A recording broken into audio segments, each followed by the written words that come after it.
जय गुरु जी। वीडियो को लाइक कीजिए, चैनल को सब्सक्राइब कीजिए और बेल आइकन को प्रेस कर दीजिए ताकि आपको लेटेस्ट वीडियो के अपडेट्स अच्छे से मिलते रहें।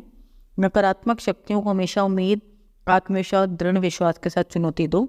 संगत जी, सत्संग शुरू करने से पहले आप सबसे हम विनती करेंगे कि अगर आप भी अपनी डिवाइन जर्नी और संगत जी के साथ शेयर करना चाहते हैं तो आप बढ़ चढ़कर हमें अपने सत्संग सुंदर लिखावट में हिंदी में हमें व्हाट्सएप करें या ईमेल करें।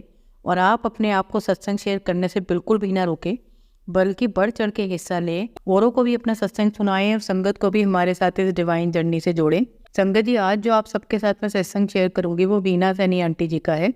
चलिए आज का सत्संग आंटी जी की जुबानी हम सब सुनते हैं और जानते हैं। अगर आपको विश्वास है तो आपको 100% गुरु जी का आशीर्वाद प्राप्त होगा। ये चीज़ आज आप इस सत्संग से जान लोगे। बहुत ही अच्छा सत्संग शेयर करा है, जैसा आंटी जी ने अपने सत्संग में शेयर करा है वैसा ही आप सबके साथ इस सत्संग के माध्यम से आज मैं साझा करूंगी। और हमारी छोटी सी कोशिश यह रहती है कि जो ये ब्लेस सत्संग हम आप सबको सुनाते हैं वो हर घर तक पहुंच सके और सब संगत सत्संग सुने और ब्लेस हो सके। इसके सब संगत सत्संग के अंत तक बने रहना और सत्संग को बहुत ध्यान से सुनना, सत्संग को बीच में ना छोड़े, क्योंकि सत्संग सुनने वाले का भी कल्याण होता है और सत्संग करने वाले का भी। और हो सकता है जो आज आप सत्संग सुने उससे आपको भी अपने कई सवालों के जवाब मिल जाएं। तो चलिए सत्संग शुरू करते हैं। जय गुरु जी। गुरु जी की दिव्य शक्ति अपरिमित है और तर्क से परे है। गुरु जी असंभव को संभव कर सकते हैं। गुरु जी ने हमारे परिवार पर कृपा की और उनकी कृपा के कारण ही हम अपने जीवन में इतनी कठिनाइयों पर विजय पा सके। गुरु जी के किए गए चमत्कारों की हम गिनती नहीं कर सकते, क्योंकि वे प्रतिदिन उन लोगों को राहत पहुंचाते हैं जो अपने जीवन में अनेकों दुखों का सामना कर रहे हैं। वह भगवान का स्वरूप और भगवान शिव के अवतार हैं। मैं उन भगवान को बस अपना आभार व्यक्त कर सकती हूँ। उन्होंने अपनी कृपा मुझ पर बरसाई और मेरी अस्थमा का इलाज मिनटों में कर दिया। पिछले 15 सालों से मुझे दमा रोग है। मैंने जब सब इलाज करके देख लिए, आयुर्वेदिक, हर्बल, चाइनीज, यहाँ तक कि एक उपचार भी, एक जीवित मछली निगलना, पर कुछ भी काम नहीं आया। मैं स्टेरॉइड्स पे जीवित थी जिनका हानिकारक असर में स्वास्थ्य पर पड़ रहा था। फिर मुझे अर्थराइटिस हो गई और मुझे हृदय की भी समस्या हो गई। गुरु जी 95 में दिल्ली आए और ग्रेटर कैलाश मंदिर में थे।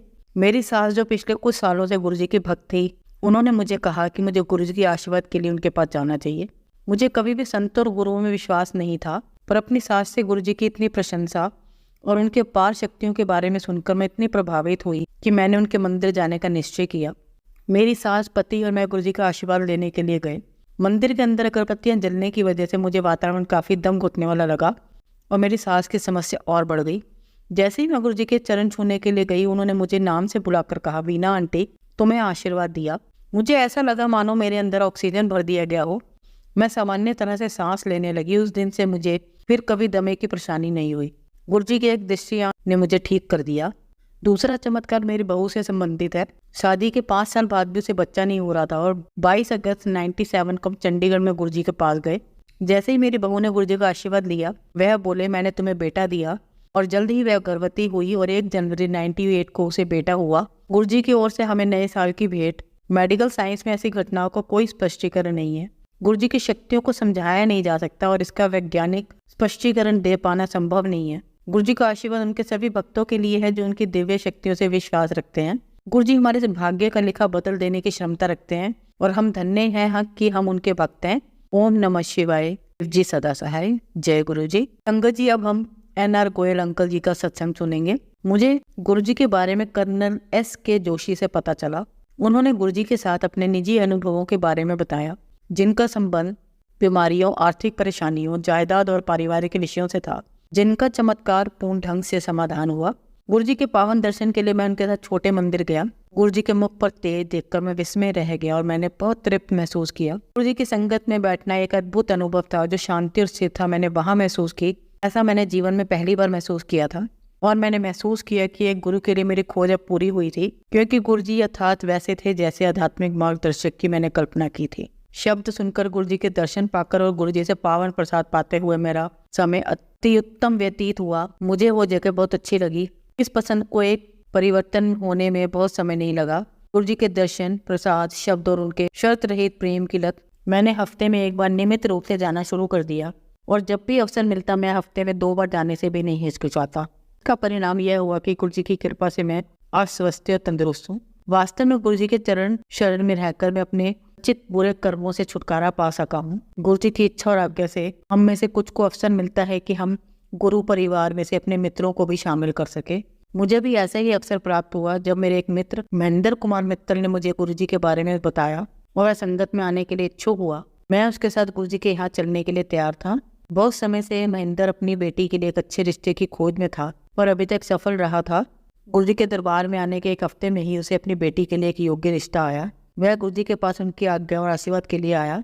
गुरुजी ने उस रिश्ते के लिए अपनी स्वीकृति दी और बोले, तेरा कल्याण हो गया। बाद में जब महेंद्र ने गुरुजी को शादी का निमंत्रण पत्र भेंट किया, गुरुजी ने वर वधू को एक अत्युत्तम भावी जीवन का आशीर्वाद दिया। आज वो दंपत्ति एक खुशहाल वैवाहिक जीवन व्यतीत कर रहे हैं और महेंद्र संगत में नियमित रूप से आता है। गुरुजी के यहाँ आने के बाद मेरे जीवन की परिभाषा ही बदल गई। एक बार उनके दरबार में प्रवेश करने के बाद सभी सांसारिक चिंताएं भूल जाती हैं और कुछ रह जाता है तो बस गुरुजी और आप। यह अनुभूति सिर्फ मुझ तक सीमित नहीं थी, महेंद्र और बहुत सारी संगत भी ऐसे ही महसूस करती है। गुरुजी की महासमाधि एक घोर सदमा था जिसने मुझे अंदर तक हिलाकर रख दिया, परंतु यह अनुभूति की गुरुजी अभी भी हमारे साथ ही है। अपना आशीर्वाद और प्रेम हम पर बरसाते हुए मुझे जल्दी हो गया।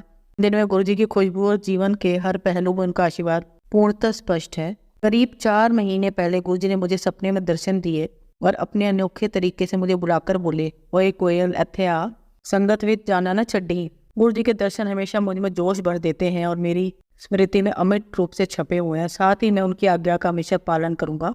गुरुजी हमारे बीच ही हैं और हमसे प्रेम करते हैं और अपनी कृपा उन पर बरसाते रहते हैं जो उनसे जुड़े हुए हैं। जय गुरु जी। संगत जी, अब हम आज का आखिरी सत्संग सुनेंगे जो है अजय चौधरी अंकल जी का। हम सब एक ही सफर के मुसाफिर हैं, फर्क सिर्फ है रास्ते में जो हम अपनाते हैं अपने अंतिम लक्ष्य तक पहुंचने के लिए। ऐसा एक मुसाफिर होते हुए मैंने भी कई रास्ते अपनाए, खुद का पालन किया, काफी सारे रास्ते छोड़े और फिर उनमें से किसी पर भी मुझे पक्की तरह से यकीन नहीं हुआ। खुशी मेरे पास आती और चली जाती। सफलता एक ऐसी चीज थी जिसकी मुझे आशा थी, प्यार वो चीज थी जिसका मुझे लोभ था और मेरा स्वास्थ्य वो मेरी जिंदगी का मुख्य मसला था। मेरे स्वास्थ्य की वजह से मुझे बहुत कष्ट उठाना पड़ रहा था और मैं पूरी तरह से उम्मीद खो चुका था। संक्षेप में कहूँ तो मेरे लिए जिंदगी का मतलब जीना नहीं रहा था। एक बदनसीब पीड़ित व्यक्ति की तरह जिसके साथ कोई बड़ी दुर्घटना घटी हो, मैं अपनी किस्मत के साथ समझौता करने की कोशिश कर रहा था। मैं एक असाधारण रोग मस्कुलर डिस्ट्रॉफी का मरीज हूँ जो लाइलाज है।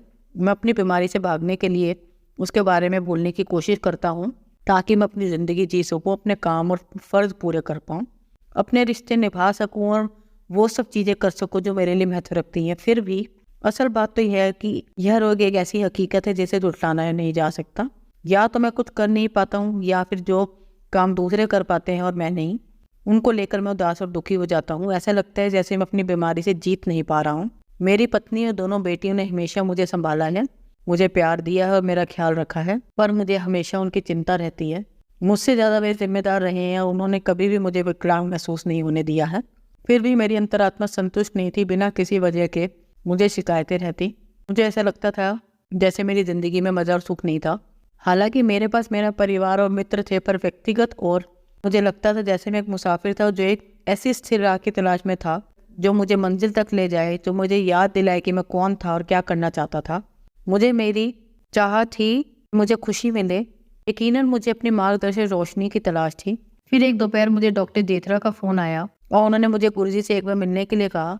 उस एक मुलाकात से असंख्य मुलाकातों का सिलसिला शुरू हो गया और अचानक से मेरी ज़िंदगी बदल गई जब मैं अपने प्रकाश स्तंभ से मिला, जो प्रकाश स्तंभ थे गुरुजी।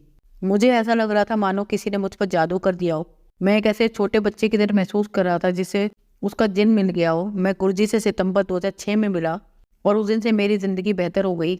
इस सच्चाई को अपनाने में कि वाकई में गुरु हो सकते थे जो मेरी ज़िंदगी को सुखद और सरल बना सकते थे, मुझे काफ़ी समय लगा। मुझे वो क्षण याद है जब गुरुजी ने मेरी ओर देखा था और वो जान गए कि मैं बीमार हूँ। वह मुझसे कुछ नहीं जानना चाहते थे क्योंकि जितना मैं खुद के बारे में जानता था वे पहले से ही उससे ज़्यादा मेरे बारे में जानते थे। वो तांबे का लोटा जो उन्होंने मुझे अभिमंत्रित करके दिया मेरे लिए सबसे अच्छा तोहफा है जो मुझे कभी मिल सकता था। गुरुजी ने मुझे उम्मीद दी, एक नई जिंदगी दी, जिंदगी जीने की वजह दी और मुझे चिंता मुक्त कर दिया। मेरी जिंदगी का तूफान थम गया। अब सब कुछ स्थिर और ठीक चल रहा है। इन सबके पीछे बस एक ही शक्ति है, मेरे गुरुजी, जो मेरे साथ सदा रहेंगे। उनकी खुशबू भी सदा ही मेरे साथ रहेगी, जो मुझे याद दिलाती रहती है कि चाहे कुछ भी हो जाए वो हमेशा मेरे लिए हैं। जय गुरुजी। अब आप सबको एक कहानी सुनाती हूँ। आप सब इस कहानी को बहुत ही ध्यान से सुनना। आज की कहानी का शीर्षक है जिंदगी बस कट ही रही है। और क्या चल रहा है ज़िंदगी में? कुछ खास नहीं, बस कट रही है। ऊपर लिखी ये 2 लाइन बहुत ही कॉमन है। जब भी किसी से पूछो कि ज़िंदगी में क्या चल रहा है तो आधे से ज़्यादा लोग यही जवाब देते हैं कि बस कट रही है। आप भी बहुत बार ऐसा ही बोलते होंगे और आपको ये चीज़ बड़ी नॉर्मल लगती होगी, क्योंकि ज़्यादातर लोग ऐसा ही बोलते हैं। मैं खुद भी कभी कभी अपने दोस्तों से या रिश्तेदारों से इस सवाल का ऐसा ही जवाब देता हूँ। लेकिन एक दिन मैंने ऐसे ही इस बारे में थोड़ा गहराई से सोचा, तो शायद आपने भी कभी नहीं सोचा होगा, या सोचा भी होगा तो कभी ज़्यादा गौर नहीं किया हो। इस कट रही है को लेकर मेरे मन में ये सवाल आया, मैं या कोई और ऐसा क्यों बोलता है। इस बारे में मेरे मन में जो भी विचार आए या जो भी बातें आई वो मैं आपको बताता हूँ। इन विचारों के जरिए आप ये समझने की कोशिश करिएगा कि क्या जो मैंने सोचा वही सब आपकी ज़िंदगी में भी होता है, और अगर होता है तो उसे बदलने के लिए हम क्या कर सकते हैं। हम जब भी दूसरों से ऐसा बोलते हैं कि यार मेरी तो ज़िंदगी कट रही है, बस अपने तो दिन कट रहे हैं, इसका मतलब है कि हम जो ये ज़िंदगी जी रहे हैं उससे खुश नहीं है, या फिर ज़िंदगी में हम कुछ हासिल करना चाहते हैं और वो हमें मिल नहीं रहा है। अब इन दोनों बातों को समझते हैं। कुछ लोग ऐसे होते हैं जिनके पास हर तरह की सुविधा होती है, अच्छा घर, अच्छी नौकरी, गाड़ी, सब कुछ, लेकिन साथ ही ज़िंदगी में कुछ ना कुछ दुख बना रहता है। जैसे घर में कोई आए दिन बीमार रहता है, कभी किसी का एक्सीडेंट हो जाता है, तो ऐसे लोग भी अक्सर ये बोलने लगते हैं कि यार अपनी तो ज़िंदगी बस कट रही है, क्योंकि उनकी ज़िंदगी में सुविधा तो है लेकिन साथ ही ऐसा दुख भी है जिसे वे झेल रहे हैं। दूसरी तरफ कुछ लोग ऐसे हैं जो ज़िंदगी में खुद बड़ा करना चाहते हैं, ज़्यादा पैसा कमाना चाहते हैं, नाम कमाना चाहते हैं, किसी बिजनेस की शुरुआत करना चाहते हैं, लेकिन वो ऐसे किसी भी काम में सफल नहीं हो पाते, या फिर किन्हीं वजहों से वे सब कर ही नहीं पाते। वो कोशिश तो करते हैं लेकिन उनके साथ कुछ ना कुछ ऐसा होता है जिससे उनके काम पूरे नहीं हो पाते। जब उनसे पूछो कि ज़िंदगी कैसी चल रही है तो जवाब मिलता है अपनी तो बस दिन कट रहे हैं। अब ये जो बातें मैंने सोची, ऐसा ही कुछ आपके साथ भी होता होगा। ऐसा भी नहीं है कि हर किसी की ज़िंदगी कटी रही है, कुछ लोग इसे बहुत मज़े से खुशियों से जी रहे हैं। अब मेरी ज़िंदगी से ऊपर की दोनों बातें हो रही हैं। मैं ज़्यादा पैसे कमाना चाहता था तो मैंने ब्लॉगिंग करनी शुरू कर दी। स्टार्टिंग में अर्निंग होने लगी तो सब कुछ ठीक सा लगने लगा। उस टाइम ऐसा लगता था कि ज़िंदगी बहुत सही है, लेकिन पिछले 2 महीने से ब्लॉगिंग से होने वाली अर्निंग डाउन हो गई। फिर मैं बीमार हो गया और 2-3 फैमिली प्रॉब्लम्स और आ गई। अच्छी खासी ज़िंदगी फिर से बस कट रही है, यही स्थिति फिर से आ गई। इसलिए आजकल जब भी कोई मुझसे पूछता है कि और क्या चल रहा है और सब बढ़िया है, तो मेरे मुँह से अपने आप निकल जाता है कि बस कट रहे हैं दिन। मेरा ऐसा कहना है या किसी का भी ऐसा कहना ये दिखाता है कि सामने वाले इंसान की ज़िंदगी में कुछ ना कुछ परेशानी है या दुख है। अक्सर लोग ये बात मुस्कुराते हुए कहते हैं, लेकिन उस मुस्कुराहट के पीछे एक ऐसी बात होती है जो वो किसी को बताते नहीं हैं। जब अगली बार आपसे कोई कहे कि मेरी ज़िंदगी बस कट रही है, तो एक बार उससे पूछने की कोशिश करें कि सब कुछ सही है या नहीं, तो शायद वो व्यक्ति आपको अपने दिल की बात बता दे। कट रही वाली स्थिति से बाहर कैसे निकलना है। वैसे तो दुख, तकलीफ, सफलता हर किसी की ज़िंदगी में है, लेकिन जब बात आती है ज़िंदगी काटने की, तो इसका मतलब है कि वो इंसान अपनी ज़िंदगी सही से जी नहीं रहा है। उसकी ज़िंदगी में निरस्ता बरसी हुई है, जो इंसान ज़िंदगी को एंजॉय नहीं कर पा रहा। ये सब मैंने खुद अनुभव किया, और इस सिचुएशन से बाहर निकलने के लिए मैंने डिसाइड किया कि मैं उन चीज़ों पर ज़्यादा फोकस नहीं करूँगा जो मेरे कंट्रोल में नहीं है। जैसे ब्लॉगिंग से कितना पैसा आएगा ये मेरे हाथ में नहीं है, इसलिए मैं सिर्फ पोस्ट लिखने में ध्यान दूंगा। अर्निंग कब होगी, कितनी होगी, ये बात की बात है। दूसरा, मैं अपनी ज़िंदगी में आज से जो है वो मैं आज में ही जीऊँगा। इस बारे में ज़्यादा नहीं सोचूंगा कि आज 2 पैसे बचाकर मैं कल मजे की ज़िंदगी जी लूँगा। कल का भरोसा नहीं है, इसलिए जो है आज है। तीसरा, जो चीज़ें नहीं हो पा रही उनको लेकर दुखी नहीं होऊंगा, कुछ ना कुछ इम्प्रूवमेंट्स के साथ उन्हें करते रहूँगा, और जिस दिन वो चीज़ें होनी होंगी उस दिन वो होकर रहेंगी। चौथी बात, मैं कभी किसी से ये नहीं कहूँगा कि मेरी ज़िंदगी बस कट रही है, बल्कि ये कहूँगा कि मेरी ज़िंदगी एकदम मस्त चल रही है। आप भी किसी से कभी ये ना कहें कि ज़िंदगी बस कट रही है, क्योंकि जब हम एक बार एक दूसरे से ऐसी बात बोलते हैं तो हमारी ज़िंदगी सच में वैसी ही बन जाती है। दोस्तों, ज़िंदगी को काटना और ज़िंदगी को जीना दोनों अलग अलग बातें हैं। अपनी ज़िंदगी को जीने के लिए सबसे पहले हमें खुद को मजबूत बनाना ज़रूरी है। ये ज़िंदगी हमें फिर से नहीं मिलने वाली, इसलिए हमें काटना नहीं है, हमें इसे जीना है, वो भी पूरे मज़े लेकर। जिन चीज़ों से खुशियाँ मिलती हैं वो करनी है, जो बनना चाहते हैं उस पर हमें लगातार मेहनत करनी है। दूसरों को एहसास दिलाना है कि हम ज़िंदगी को जी नहीं रहे, काट नहीं रहे, बल्कि ज़िंदगी को जी रहे हैं। ऊपर जो 4 बातें हैं वो मैं फॉलो कर रही हूँ। अगर वो आपकी स्थिति के अनुसार फिट होती हैं तो आप भी उन्हें फॉलो करें, नहीं तो आप जिसकी समस्याएं दुख से गुजर रहे हैं उससे खुद को दूर रखने के लिए कोई और रास्ता ज़रूर निकालें। जय गुरु जी। संगत जी, अगर आपको आज का सत्संग अच्छा लगा हो तो आप इस सत्संग को और संगत के साथ ज़रूर साझा करें, जिससे वो भी महाराज का दिव्य आशीर्वाद प्राप्त कर पाएं। जय गुरु जी। शुक्राना गुरु जी।